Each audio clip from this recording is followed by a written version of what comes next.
Hi, I'm Jessica Schroeder, and today I'll be presenting highlights from our paper examining opportunities for goal-directed self-tracking to support chronic condition management.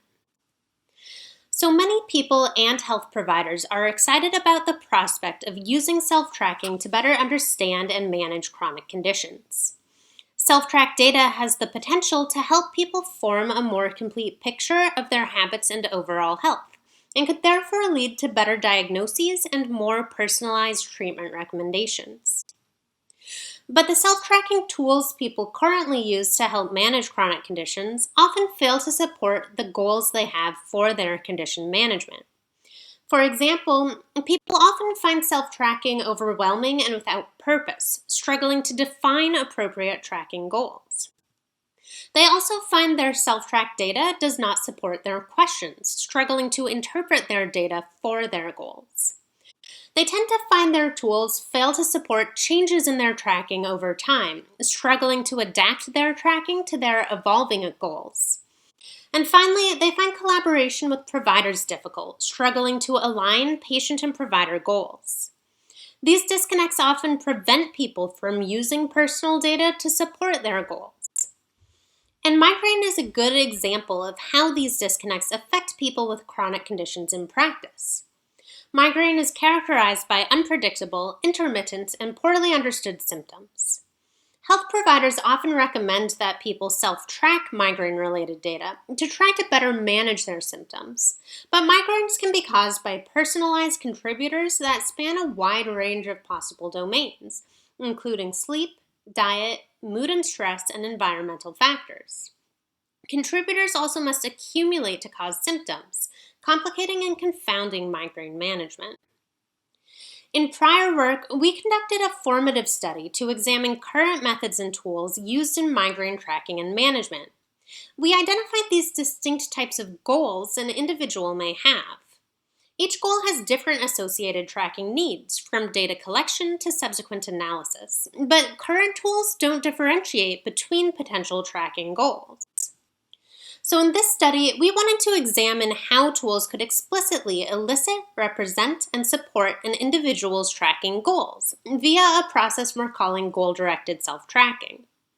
Specifically, our research questions asked how goal-directed self-tracking tools could help people and their health providers express their multiple, distinct, and evolving goals, and tailor their self-tracking to those goals. To investigate these questions, we first reanalyzed our formative study data to identify goal-specific tracking needs. For example, someone tracking to monitor symptoms likely needs to track less data and less often than someone tracking to predict symptoms. We then developed a system that explicitly supports these goals and associated needs, expressed as a paper prototype. We iterated on the designs in pilot studies with colleagues and collaborators in human-centered design and engineering, computer science, and medicine. Finally, we conducted semi-structured interviews with people with migraine and health providers, using the prototypes to investigate how people might use and respond to a goal-directed self-tracking system. Our paper details this full development, but today I'm going to give an overview of our prototype and findings. The first step in a goal-directed self-tracking system is to add a goal. In our paper prototype, people first express their goal in their own words. They then categorize their goal as one of the goal types we identified in the previous study.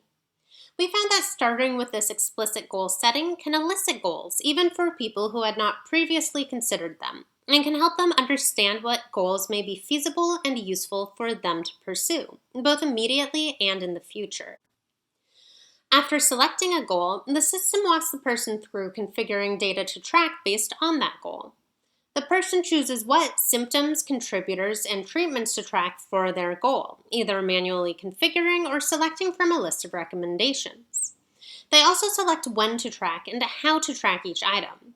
Participants said this process enabled them to configure exactly and only what they wanted to track for their goals, which could minimize burden and maximize value of the resulting data. The recommendations also helped people learn more about migraines, though they also encouraged people to track more data than they would have otherwise.